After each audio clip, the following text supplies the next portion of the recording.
et la team. Aujourd'hui, on parle de l'épisode 15 de The Flash, et comment il aurait dû se passer.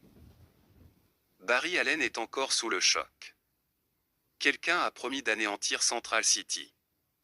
Cette fois, ce n'est pas une menace vide. En rentrant à Starlab, il croise le regard inquiet de Chester. J'ai tout entendu, Barry. 7 ans ont passé depuis la naissance de Nora. Central City a retrouvé une paix fragile. Cécile, Joe, Jenna, Iris et la jeune Nora vivent enfin un quotidien normal. Mais cette paix ne dure jamais. Le regard d'Iris se fige, celui de Barry aussi. Tous deux repensent aux mots de leur fille, le jour de sa naissance. Si vous trouvez que ma naissance a été mouvementée, attendez de voir celle de Bart. Barry comprend. Et si la catastrophe annoncée durait des mois, jusqu'à l'accouchement d'Iris? Il n'hésite plus. Il file, à toute vitesse. Mais cette fois, ce n'est pas vers Starlab qu'il court.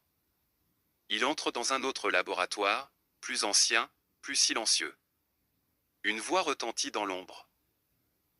Eh bien, revoilà Flash. C'est Cisco. Des retrouvailles fortes, nostalgiques. Barry lui raconte tout, le samouraï, ses paroles, sa présence étrange. En apparence il était humain, du moins. Cisco fouille dans ses archives, ressuscitant de vieux fichiers oubliés. Après de longues analyses, il revient, le visage tendu. Barry, ce samouraï n'est pas de n'importe quelle époque. Il vient du 22e siècle. Barry recule, choqué. Le siècle de Tone. Mais avant même qu'il puisse réagir, l'air se déchire dans un double éclair, l'un jaune, l'autre violet. Bart et Nora surgissent du futur. Essoufflés, terrifiés. Papa, le futur est en danger.